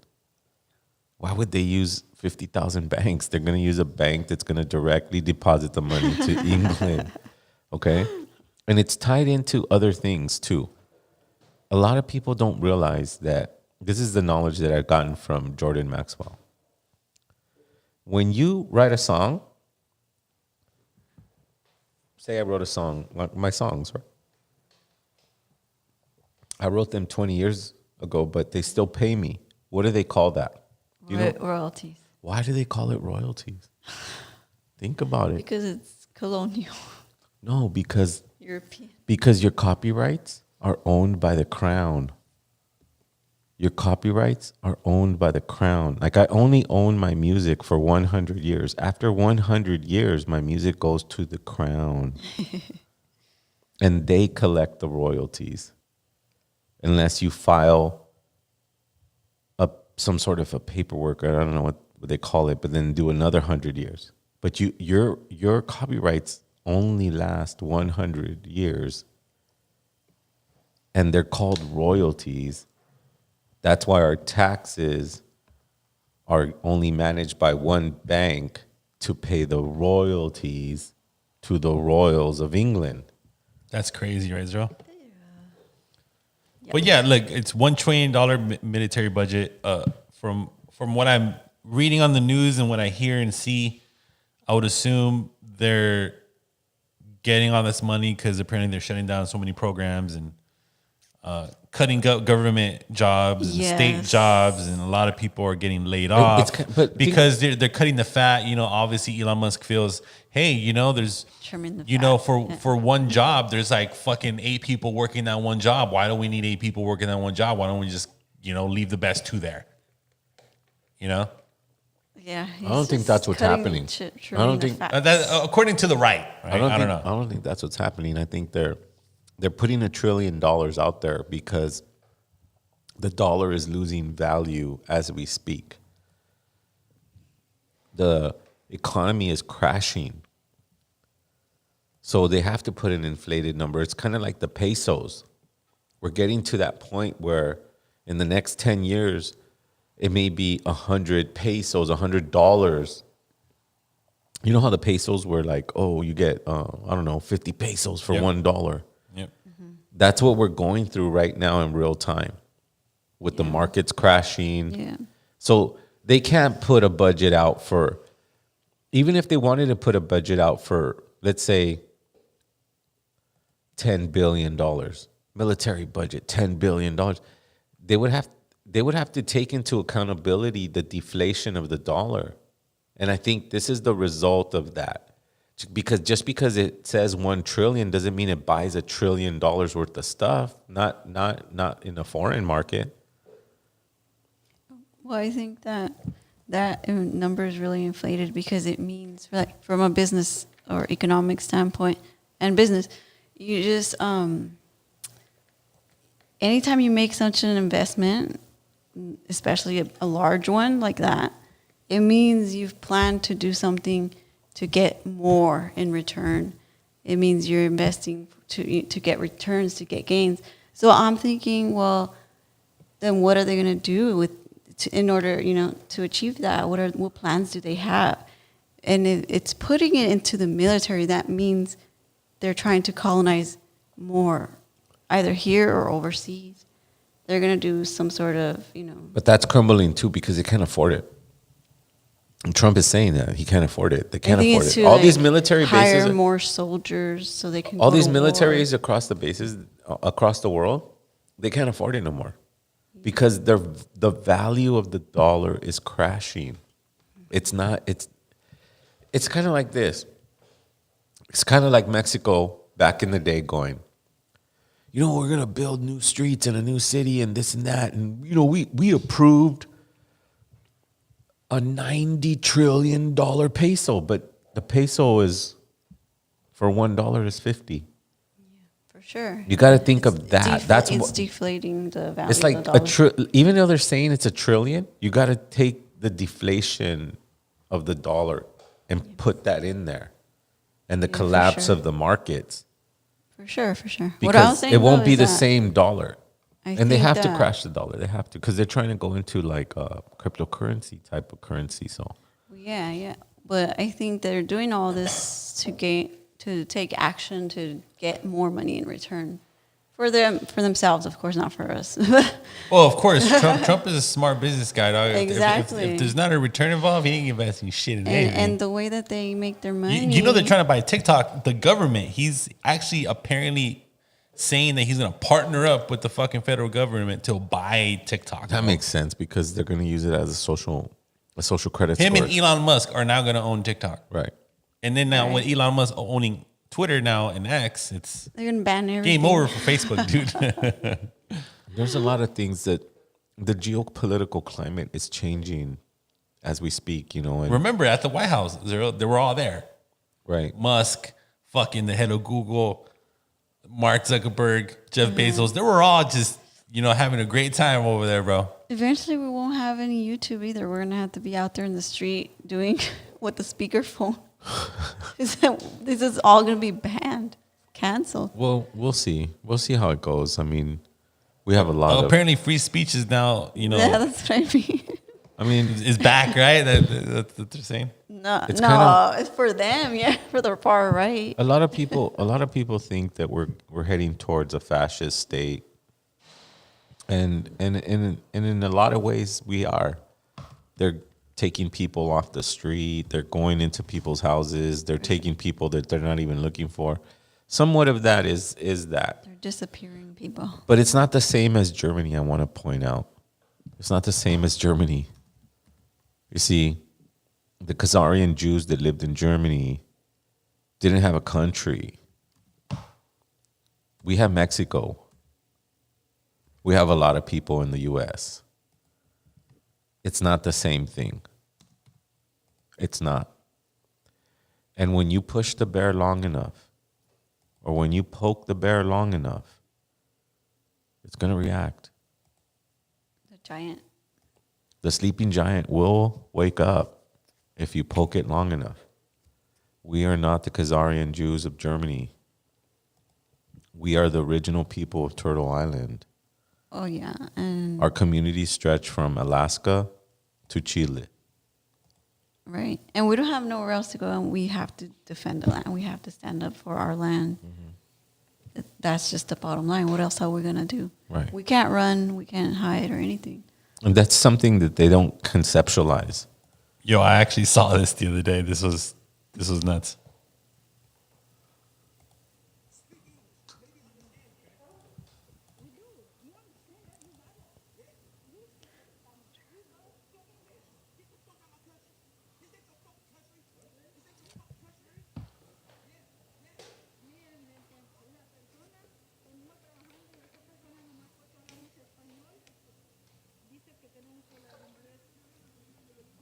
Cuando nosotros hablamos el inglés y el español y ellos así. ¿Oye? Coming at me all fucking. It's crazy. She called him a. Speak English. Maybe understand it. We do. You understand that? You got it. Yeah. You speak Spanish. We both speak English. Spanish. Get the fuck out of my country. This ain't your fucking country. This ain't your fucking country. Yeah, yeah. Miren, gente, la persona, venimos trabajando y esta persona nomás porque hablamos español, dice que tenemos que hablar inglés. Cuando nosotros hablamos el inglés y el español y ellos así. ¿Oye? Coming at me all fucking. It's crazy. She called him a bunch of bitches and stuff and initiated this. I saw it. Thank you. I saw my daughter live here. Thank you. Yeah. Thank you. Thank you. So Crazy, man. So remember, It looks like this was going down in LA, right? Or somewhere in LA. It sounds like it looks like, yeah. The lady, she sounds like, yeah, from LA, East Los.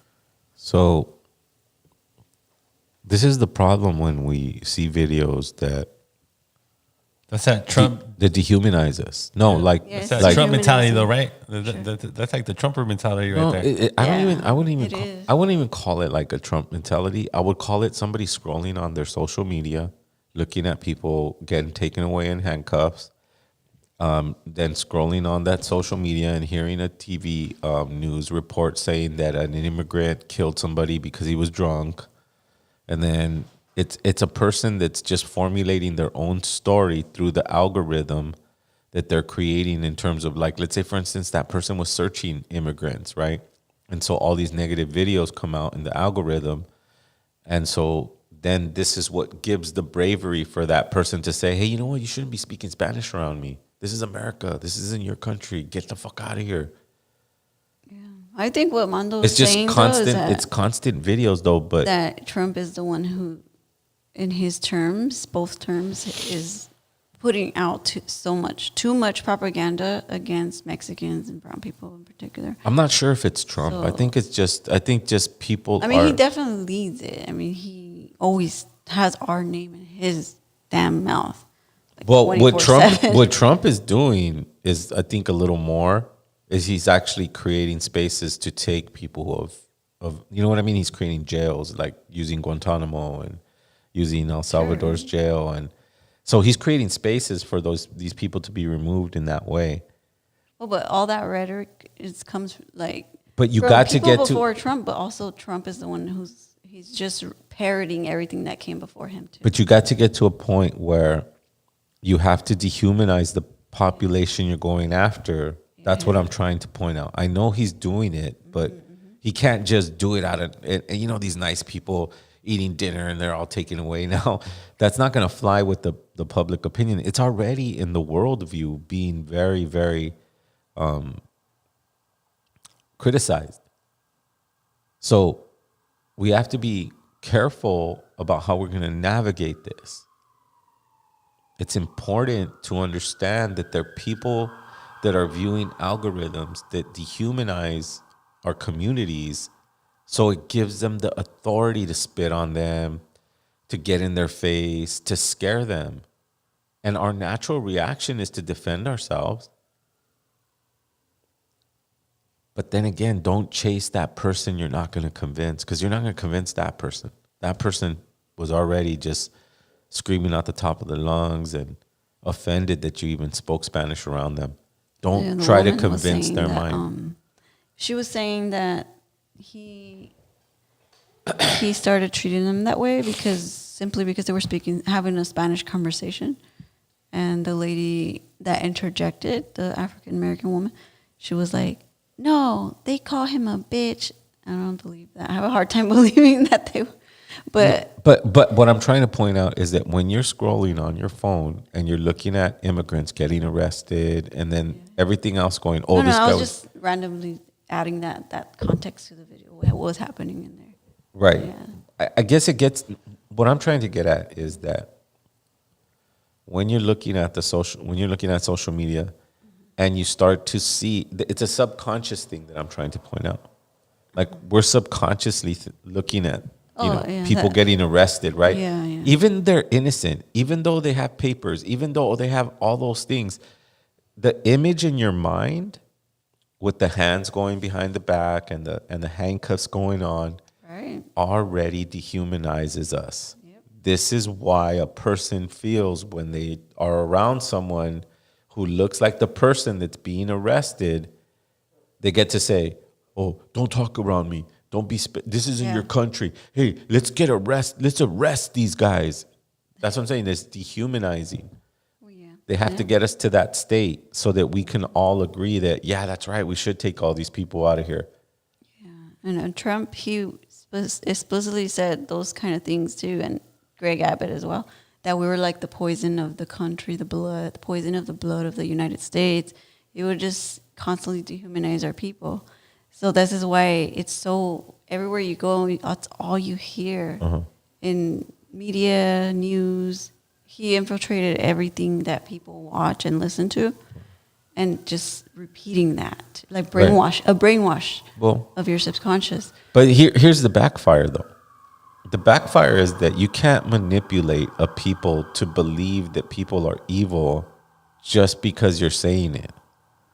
You know what I mean? Like the propaganda. Okay, here's an example. The example is I saw this social media post, and then it was this woman explaining how the news had put a story out on an immigrant who was driving drunk and killed a famous football player and an Uber driver. And the way the media laid it out is they said an immigrant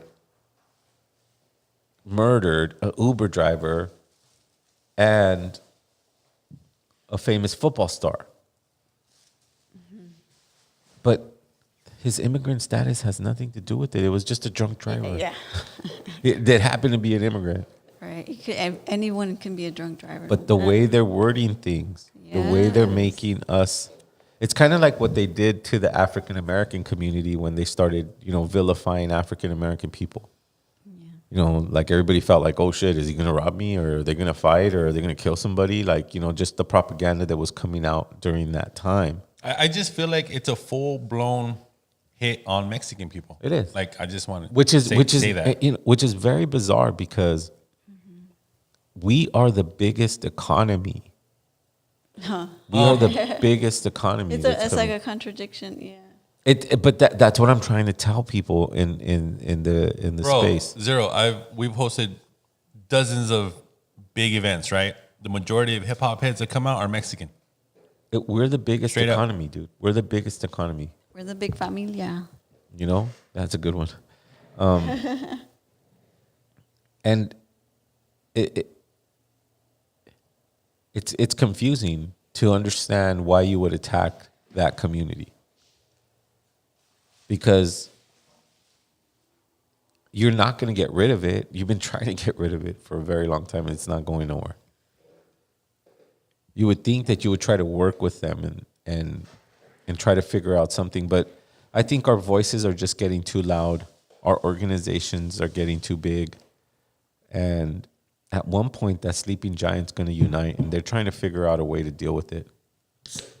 Yeah, and they think they're going to kick us out because that's how they always dealt with us. They would use the brown people and the black slaves, and they would take out everything from us and then kick us out or get rid of us somehow or lock us up in prisons or something to push us away again.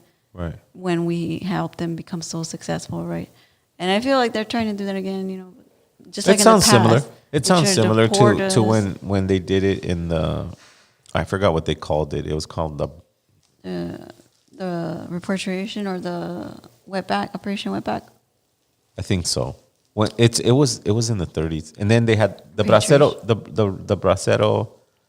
They deported. Repatriation was first, and then the bracero second in the 50s. Right. Yeah. Right. So they were deporting exactly the way they are now. People who had U.S. citizenship. Yeah. They were going, oh, yeah, I don't care if you have it. You're gone. So it's kind of the same thing. The cycle's repeating once again. But they can't get rid of us this time, though, because we're educated now. We can defend ourselves. We're even larger than before.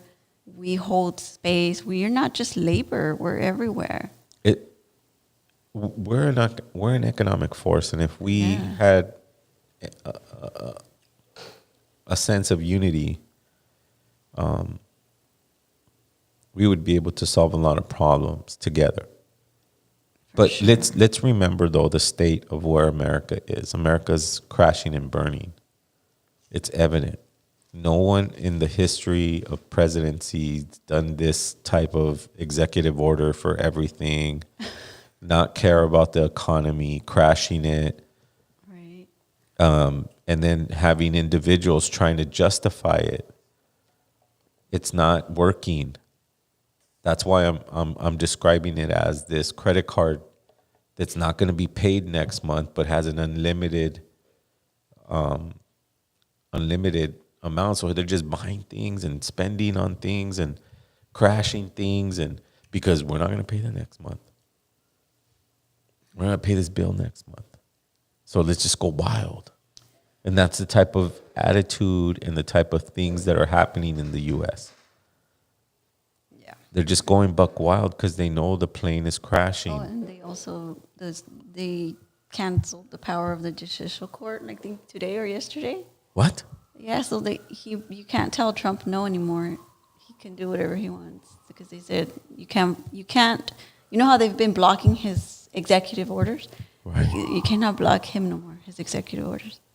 Wow. So there's definitely, as I was saying, there's plans in motion, and we have to pay attention because there's a big investment, so it means something big is going to happen. Maybe not trying to be an alarmist, but it's just logical business. Right. And then no, that makes a lot of sense. The I didn't know about the judicial stuff. Yeah, so that means like green light for him to do. Hey, Mondo, can you bring that up? Whatever it is. Trump blocks the judicial branch or whatever, or YouTube or.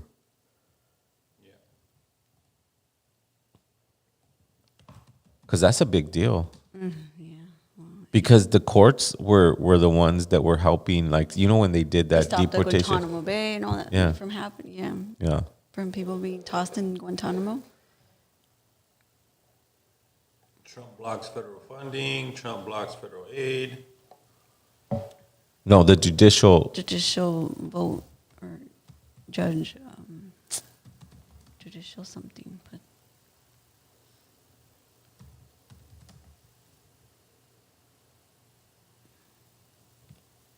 Oh, shit. Oh, that was the other day, too. This was insane what I just found out. Yeah, Trump asked Supreme Court to block return of man deported by mistake. What the fuck? He blocked it? That's disgusting. He blocked it? Yeah, the judge, the court, they blocked it. They put a pause. What they say is pause. So that means, he can be deported as of now over there. Like, they don't have to bring him back yet. Whoa. So, we're just kind of in limbo right now, but things are not looking good.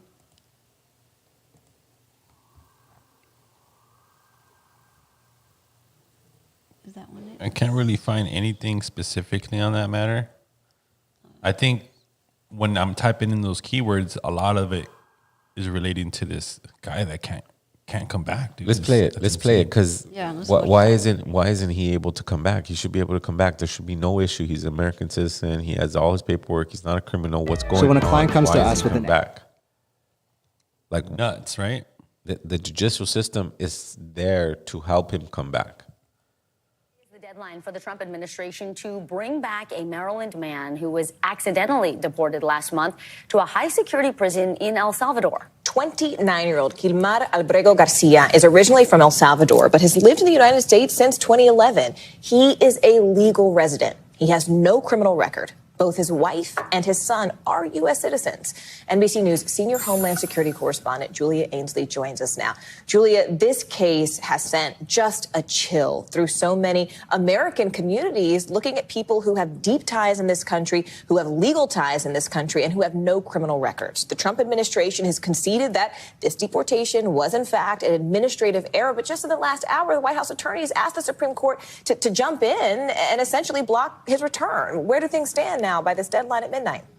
Yeah, that's right. It's looking more and more unlikely that they will meet that deadline. Of course, we know that he came through and March 15th. He was deported to El Salvador. They say it was an administrative error because what he had, when you look at that 2019 protected legal status, that's something called a withholding of removal. It's not permanent. It's not like a green card. It's certainly not like U.S. citizenship, but it allowed him to have work authorization. And if he checked in every year with ICE, as he did, he could stay here and be blocked from deportation because a judge determined that sending this man to El Salvador would be harmful for him. It actually is a higher bar than achieving asylum, though it is temporary. So he was here under that. There was a time where an informant told the Justice Department that he may have been part of MS-13. They were never able to prove that.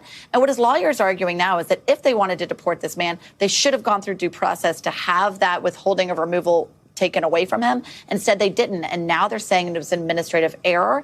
And the Justice Department is now fighting this. The Solicitor General, the new Solicitor General, just told the Supreme Court that they cannot meet this arbitrary deadline. And they want the Supreme Court to step in because they think it's in violation of President Trump's presidential powers. And yet the Justice Department also did place an attorney on leave. That's what it is. That's crazy. It's he's saying that my powers supersede your court. Yeah. Because your court is blocking my decision. That's important, man. This is like one step away from being a dictatorship. Well, you know, in El Salvador, like the homie Umberto says right here, if you're tatted up, you're fucking going to prison, yo. And this can't is even listen to hip hop over there, yo. and this is what I don't know who this president. this is what that guy got. I think he had a tattoo or something like that, or But some dude, sort my of. wife is El Salvadorian, and she constantly tells me if we ask her family and the family that lives in El Salvador, they idolize this man because clearly he cleaned up the streets according to what the citizens say. You know, It's a double-edged sword because from what I heard from people who live in El Salvador, is there's like cops in every 5 blocks, 6 blocks. well, that's kind of crazy. Crazy, right? And maybe it's going along to what Was it necessary though? Maybe what Was Wale's it saying. necessary was it necessary to wipe out MS-13 like that? You know, I think it worked, but there has to be a okay, you did your job. Now what's next? What's the reform? There was no due process in all of them. A lot of them were very dangerous people, but I think the biggest topic here is the due process.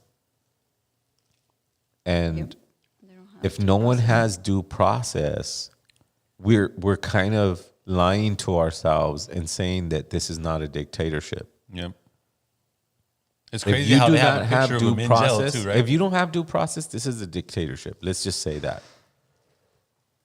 And there's nothing wrong with saying that. That's the truth. Right, that's the truth. I think we have to be honest at this point. And what I was saying about that, about the judicial vote, was actually, it was passed by the House, but it still has to go through the Senate. Uh-huh. But the House Republican-led passed it, obviously. Passed what? That limits the judge's ability of the court Ooh. to block Trump's orders. Yeah, well, that's what they were talking about right now, is that they don't want to deal with the fact that the judicial system can stop him from doing this. Exactly. Well, the Republicans run it all now, right? Well, it has to go to the Senate, and then we'll see. But it already went past the House. Well, the chat's lit. The viewership's lit. Make sure you guys subscribe to the channel, like the video, share the video, comment on the video. In about 2 weeks, I am going to relaunch the website, LANativespodcast.com. We're just going to make it a simple one-pager with all the links. Yep. And then you guys could go ham on it. There is going to be a little area to subscribe to our newsletter. Make sure you guys add your email. Watch in 2 weeks. We're going to go ahead and donate and make the website go live. It's going to be sick. We're going to be having new merch. Yeah. It's, we need to support each other. And if you can buy stuff from us, that keeps the show going, and we can route the resources where the merch link, where they need to go. T-shirt link is in the description area on every video on YouTube. I mean, all the money that we raise from it, we make videos, we do, events. Right. It's not really like meant to enrich our pockets. I mean, every little, we end up putting our own money into these type of events. But if you can support, that'd be amazing if you could. And we really appreciate you spending money and in our cause, believing in our cause. It's really the way it is. And there's going to be a show in June, right? Yeah, we're working on a show with Jonathan from Red Shirt podcast. Red Shirt Podcast. Shout out to Jonathan. Wally's helping us with that. So stay tuned for that. For now, we're going to do April 18th at the Hideaway with Immortal Technique. And it's coming up soon. And stay tuned. And I know that Wally is working on some workshops that she's going to be doing at Mexi's, right? Oh, yeah, yes. Yeah. When will that happen? I set up the genealogy workshop for Mexicans, Latinos looking for their indigenous roots and tribe affiliations and all that information, important, valuable information. So it's going to be at Mexican Cafe in East LA. I think it's Mednick Cross Street. It's Floral. Floral and Eastern. Eastern, right? Yeah, it's Floral and Eastern across the street from the gas station. Right across. There's plenty of parking, and it's about $20 per person, but it's discounted, so you can get them on Eventbrite. There's a promo code right now, so you get $3 off until tomorrow night. So yeah, if you're interested in knowing about that stuff, right? Thanks, Zero, for pointing that out. No, I mean, it's time for us to share information more than just a podcast or a show or a gathering or a market. The more we accelerate our community gatherings, the more we can interact with each other, share information, and protect each other. That's the goal of what we're doing here in LA Natives. Mm-hmm. If we design a shirt, if we put somebody on the podcast, we're all on the same team working for the same goal. And that's to heal, to recognize, accept that we come from lots of trauma and there's lots of healing that we need to do. But we can't be that scared individual who just broke his leg and they say, don't touch it, trying to ignore the fact that they just broke their leg. We have to accept the fact that we come from trauma and that trauma is going to take time to heal. We're going to need to pull out every single splinter out of our arm, and we're going to need to point ointment on it and wrap it up. And guess what? We may need to do that multiple times before we can say we're fully healed. So work together, stay strong, love each other. We'll see you next week. Tlazocamatli, Ometeo, Tonantzin, Tonatu.